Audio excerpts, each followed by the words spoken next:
এই রিসালা বুঝতে হলে আগে আমরা তাওহীদ বুঝতে হবে। কি বুঝতে হবে? তাওহীদ।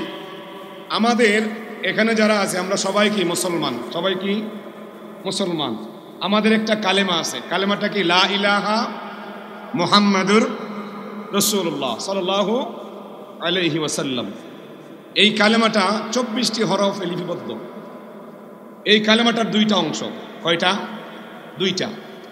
একটা হলো তাওহীদ, লা ইলাহা ইল্লাল্লাহ, সেটা হলো তাওহীদ। আর মুহাম্মাদুর রাসূলুল্লাহ সেটা হলো রিসালা। মারহাবা বলুন। আমার আল্লাহ যখন ফেরেশতাদের মাধ্যমে আল্লাহ এলান করলেন সূরা বাকারার 30 নম্বর আয়াত, আমি দুনিয়াতে প্রতিনিধি প্রেরণ করব, আমি চাই আমার দুনিয়াতে প্রতিনিধি প্রেরণ করা। তখন ফেরেশতারা বলেছে, আল্লাহ আমরা তো তোমার ইবাদতের জন্য যথেষ্ট, কিন্তু তাদেরকে যদি তুমি সৃষ্টি করো তাহলে তারা ফাসাদ করবে, মারামারি করবে। আমার আল্লাহ বলেন, ইন্নী আ'লামু মা লা তা'লামুন, আমি যা জানি তোমরা তা জানো না। জোরে বলুন সুবহানাল্লাহ। আল্লাহ আদম আলাইহিস সালামকে সৃজন করলেন, প্রথম মানব আদম, তিনার প্রতিনিধি। এই আল্লাহ রাব্বুল আলামিন প্রতিনিধি পাঠাই আমার নবীজি পর্যন্ত যাদেরকে রিসালাত দান করেছেন তাদেরকে কালেমা দিয়েছেন। জোরে বলুন সুবহানাল্লাহ। আমরা সকলেই জানি হযরতে আদম আলাইহিস সালামকে আল্লাহ তাওহীদের পাশাপাশি যে রিসালাটা দিয়েছেন সেটা হলো লা ইলাহা ইল্লাল্লাহ। আদম ও সফিউল্লাহ, সুবহানাল্লাহ বলেন। একটু কথা বলতে হবে। হযরতে মূসা আলাইহিস সালামকে আল্লাহ তাওহীদের পাশাপাশি রিসালা দিয়েছেন লা ইলাহা ইল্লাল্লাহ। মূসা হযরতে ঈসা আলাইহিস সালামকে আল্লাহ তাওহীদের পাশাপাশি আবার রিসালা দিয়েছেন লা ইলাহা ইল্লাল্লাহ। ঈসা রূহুল্লাহ। হযরত ইব্রাহিম আলাইহিস সালামকে তাওহীদের বাণী দিয়েছেন, পাশাপাশি তিনি রিসালা দিয়েছেন লা ইলাহা ইল্লাল্লাহ। ইব্রাহিম ও খলিলুল্লাহ। আমার আপনার নবী দু জাহানের বাদশা কামলিওয়ালা নবীকে তাওহীদের বাণী দিয়েছেন, পাশাপাশি আমার আপনার নবীকে রিসালাত দিয়েছেন, সেটা হলো লা ইলাহা ইল্লাল্লাহ মুহাম্মাদুর সাল্লাল্লাহু। এবার আসুন, লা ইলাহা ইল্লাল্লাহ তাওহীদের বাণী। এই লা ইলাহা ইল্লাল্লাহ পড়লে কেউ মুসলমান হবে না। কথা বলেন। লা ইলাহা ইল্লাল্লাহ তাওহীদের বাণী, বিশ্বাস করবে আল্লাহ এক। এখন আল্লাহ যে এক এটা আমরাও মানি, মুসলমান যারা তারা মানে, হিন্দু যারা তারা মানে, বৌদ্ধ যারা তারা মানে, খ্রিস্টান যারা তারা মানে, সবাই এক আল্লাহর উপর বিশ্বাস করে। কিন্তু এক আল্লাহকে মানার পরেও তারা দেবদেবীর পূজা করে, তারা মাছের পূজা করে, তারা গাছের পূজা করে, তারা সূর্যের পূজা করে, তারা আগুনের পূজা করে। এই জন্য আল্লাহকে মানার পরেও তারা ইমানদার নয়। তার কারণ হলো তাওহীদের পাশাপাশি যেই যুগে যে নবী এবং রাসূল এসেছেন ওই নবী এবং রাসূলের উপরে যদি আপনি রিসালাতকে বিশ্বাস করে, আপনি যদি রিসালা এবং তাওহীদকে একাত্মবাদ এবং রিসালাতকে একসাথে বিশ্বাস করেন, তখন আপনি হবেন মুসলমান। আর একটু মহব্বতে বলেন। এ হাজিরিন, এই জন্য আল্লাহ মানা নবী মানা নয়, নবীজিকে মানলে আল্লাহ মানা হয়। হুজুর দলিল দেন, দলিল হলো লা ইলাহা ইল্লাল্লাহ। আদম আলাইহিস সালামকে আমার আল্লাহ লা ইলাহা ইল্লাল্লাহ কালেমা দিয়েছেন। আদম আলাইহিস সালামকে বলেছেন, আল্লাহ ও আদম তোমার সম্প্রদায়ের কাছে তুমি লা ইলাহা ইল্লাল্লাহর পাশাপাশি তোমার নামটা জুড়ে দিবে আদম সফিউল্লাহ। হযরতে মূসা কালিমুল্লাহকে আমার আল্লাহ কালেমা দিয়েছেন লা ইলাহা ইল্লাল্লাহ, মূসা কালিমুল্লাহ। হযরতে ঈসা আলাইহিস সালামকে আমার আল্লাহ কালেমা দিয়েছেন লা ইলাহা ইল্লাল্লাহ, ঈসা রূহুল্লাহ। হযরত ইব্রাহিম আলাইহিস সালামকে কালেমা দিয়েছেন লা ইলাহা ইল্লাল্লাহ, ইব্রাহিম খলিলুল্লাহ। এ বন্ধুরা, আদম আলাইহিস সালামের জমানায় যারা লা ইলাহা ইল্লাল্লাহ পাশাপাশি আদম আলাইহিস সালামকে মেনেছে তারা হয়েছে ঈমানদার। যারা মূসা আলাইহিস সালামের জমানায় লা ইলাহা ইল্লাল্লাহর সাথে সাথে মূসা আলাইহিস সালামকে নবী মেনেছে তারা হয়েছে ঈমানদার। যারা ইব্রাহিম আলাইহিস সালামের জমানায় লা ইলাহা ইল্লাল্লাহ মানার পাশাপাশি হযরত ইব্রাহিম খলিলুল্লাহকে নবী হিসেবে মেনেছে তারা হলো ঈমানদার। এ বন্ধুরা, এখনকার সময়ে লা ইলাহা ইল্লাল্লাহর পাশাপাশি সাথে যদি আমরা মুসলমান দাবি করতে চাই, আমরা যদি ঈমানদার দাবি করতে চাই, তাহলে সকলেই লা ইলাহা ইল্লাল্লাহর সাথে সাথে রিসালা নবীজির মুহাম্মদুর রাসূলুল্লাহ সবাইকে বলতে হবে। যত বলুন ঠিক কিনা। ইয়া মুহাম্মদ মুস্তাফা নবী জোরে ইয়া মোহাম্মদ ও হায় শাফায়াতের কান্ডারি মদিনাওয়ালা, হায় হায় শাফায়াতের কান লা ইয়া মুহাম্মদ সাল্লি আলা ইয়া মুহাম্মদ নবীজি আদম সফির বাবা, নবীজি আমার কাবাহারো কাবা, ঠিক কিনা বলেন? নবীজি আদম সফির বাবা, নবীজি আমার কাবাহারো কাবা, যার প্রেমেতে কাবা শরীফ হইয়াছে কালা, ইয়া মুহাম্মদ মুস্তাফা নবী,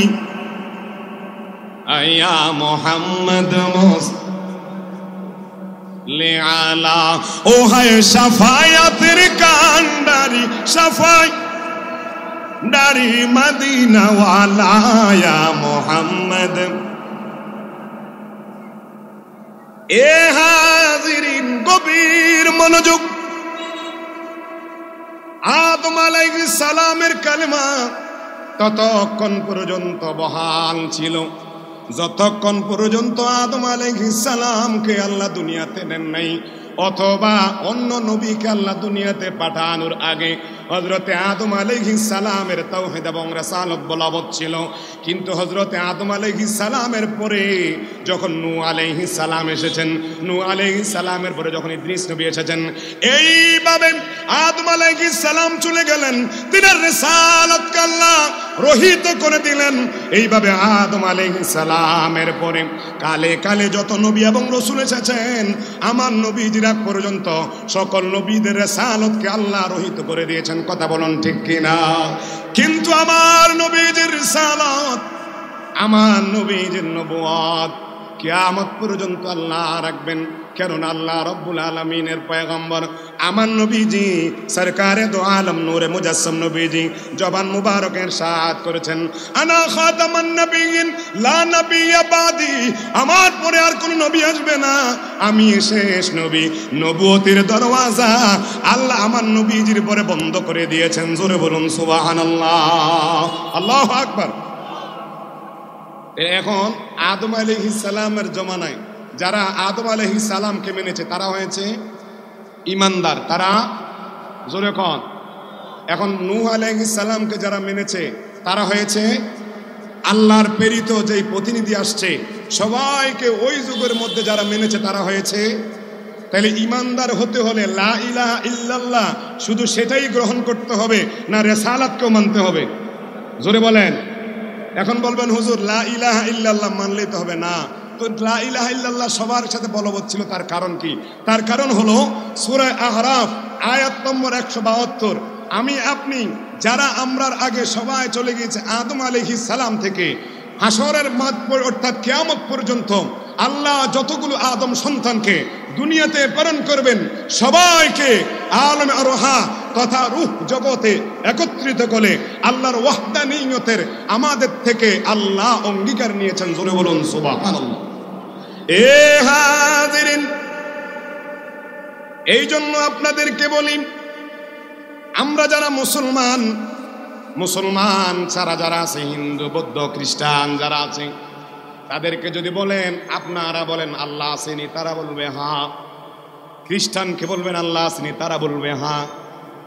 যারা বিধর্মী আছে তাদেরকে বলবেন আল্লাহ আসেনি, তারা বলবে হ্যাঁ। তার কারণ কি? সবাই বললে আল্লাহ আসেন, কেউ বলে রব, কেউ বলে গড, কেউ বলে ঈশ্বর, কেউ বলে ভগবান, কেউ বলে শিব, কেউ বলে দুর্গা। কথা কোন ঠিক কিনা? এখন তাদের ভাষায় তারা আল্লাহকে এক এক নামে ডাকে, আবার নামের সাথে আল্লাহর সাথে শরীক করে। কথা কোন ঠিক কিনা? যারা আল্লাহর সাথে শরীক করে তারা কখনো ইমানদার মুসলমান হতে পারে না। কথা বলুন ঠিক কিনা? এ বন্ধুরা রে, এখন আপনাদের কাছে প্রশ্ন আসবে, হুজুর ইহুদিরা আল্লাহকে মানে, মুসলমানরা আল্লাহকে মানে, খ্রিস্টানরা আল্লাহকে মানে, বিধর্মীরা আল্লাহকে মানে, তার কারণ কি? তার কারণ হলো আমি আপনি সবাইকে আমার আল্লাহ আলমে আরোহাতে একসাথে করে ওখানে হিন্দু বৌদ্ধ খ্রিস্টান যারা যে অবস্থায় যে ধর্মের অবলম্বী হোক না কেন আদম আলাইহিস সালামের পৃষ্ঠ থেকে সবাইকে আলমে আরোহাতে একত্রিত করে আমার আল্লাহ একটা অনুষ্ঠান করেছিলেন। জোরে বলুন সুবহানাল্লাহ। কি করেছেন? আরো জোরে। খারাপ লাগতেছে, আলোচনায় ঢুকতেছে।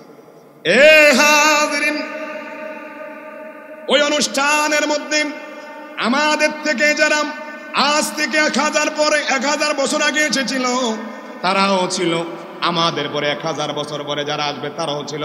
অর্থাৎ আদম আলাইহিস সালাম থেকে নিয়ে হযরতে ইসরাফিল আলাইহিস সালাম সিংহা ফুঁক দেওয়ার আগ পর্যন্ত যত আদম সন্তান দুনিয়াতে আসবে সবাই ওই অনুষ্ঠানের মধ্যে উপস্থিত ছিল। জোরে কোন সুবহানাল্লাহ।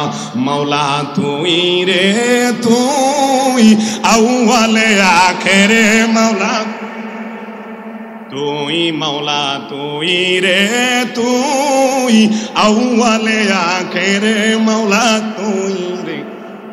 ওরে খলিলকে আগুনে দিল নমরুদ বেঈমান রে মাওলা নমরুদ বেঈমান। ওরে জ্বলন্ত আগুনের করলা জ্বলন্ত আগুনের করলা ফুলের বাগান মাওলা তুই রে তুই, মাওলা তুই রে তুই কে রে মাওলা তুই রে। ওই আল্লাহ আসেনি? আরো জোরে বলেন। আমরা এক আল্লাহর ইবাদত করে আমাদের আল্লাহর সাথে কাউকে শরীক করি না। কথা বলেন ঠিক কিনা?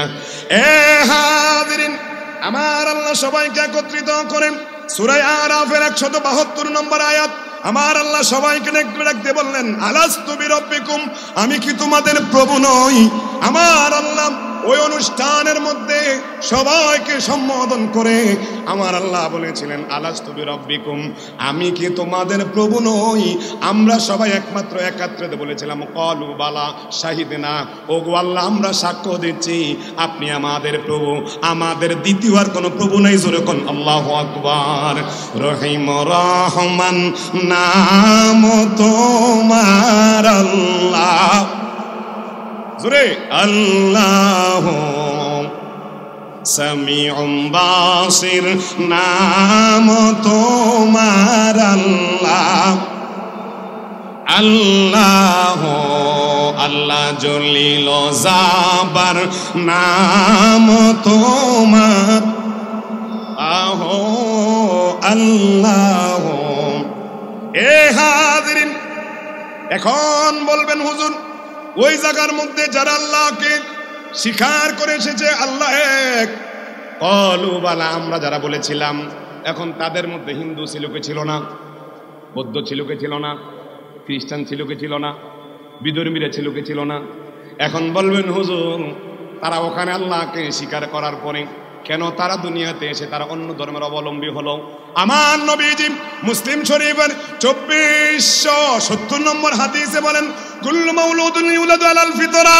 আমার নবীজি বলেন, উম্মত সে যে আল্লাহ রাব্বুল আলামিন যে আদম সন্তানকে দুনিয়াতে প্রেরণ করবেন, দুনিয়াতে আল্লাহ জন্মগ্রহণ করাবেন, সকল নবজাতক শিশু আল্লাহর ইসলামের ইত্রতের উপরে দুনিয়ার মধ্যে আসে। জোরে কোন আল্লাহু আকবার। অর্থাৎ হিন্দুর ঘরে যে জন্ম নিয়েছে সে ভূমিষ্ঠ হয় ইসলামের ইত্রতের উপরে। এখন মা বাবা যদি ইসলামের উপরে ইত্রতের উপরে না থাকে, মা যদি হিন্দু হয় তাহলে ছেলের কালচার হয়ে যাবে হিন্দু, বাবা যদি খ্রিস্টান হয়, মা যদি খ্রিস্টান হয় তাহলে ছেলের অনুকরণ হবে খ্রিস্টানের, আর মা বাবা যদি মুসলমান হয় তাহলে সন্তান হবে মুসলমান। কথা বলুন ঠিক কিনা? কারণ সব সন্তানরা ইউলাদু আলাল ফিতরা, ইসলামের ফিতরের উপরে তিনারা দুনিয়াতে আসেন। জোরে কোন সুবহানাল্লাহ। এ হাজিরিন, এই জন্য ইহুদিকে বলবেন তোমাদের রবকে, তারা বলবে গড একজন আছে। তারপরে কে বলবে আমাদের সূর্যের একজন দেবতা আছে। তারপরে বলবে তা আমাদের একজন চন্দ্রের দেবতা আছে। এইভাবে তারা বিভিন্ন দেবতার পূজা করে কি করে না? আরো জোরে কর। এখন বলবেন হুজুর তারা সবাইকে আল্লাহকে মানে, তার কারণ কি? ওই আলমে আরোহাতে আমি আপনি সবাই ওই জায়গাতে আল্লাহর রুবুবিয়তের, আল্লাহর ওয়াহদানিয়তের, আল্লাহর তাওহীদের সবাই আমরা সাক্ষ্য দেওয়ার কারণে কেউ আল্লাহকে অস্বীকার করে না, কিন্তু আমি আপনি যখন ছিলাম না আরেকটা অনুষ্ঠান হয়েছিল সূরা আল ইমরান আয়াত নম্বর 81 নম্বর আয়াতের মধ্যে আমার আল্লাহ আরেকটা অনুষ্ঠান করেছে। এই অনুষ্ঠানের মধ্যে আমি ছিলাম না, আপনি ছিলেন না, আম পাবলিক ছিল না। শুধু ওই অনুষ্ঠানের মধ্যে এমন কতগুলো আল্লাহর বান্দা ছিল যারা আল্লাহর বন্ধু, যাদেরকে আল্লাহ রাব্বুল আলামিন দুনিয়ার মধ্যে প্রতিনিধি পাঠাইয়া তাদেরকে তাওহীদ এবং রিসালাত দিবেন। ওই নবীগণ ওই অনুষ্ঠানের মধ্যে ছিল। যেরকম সুবহানাল্লাহ।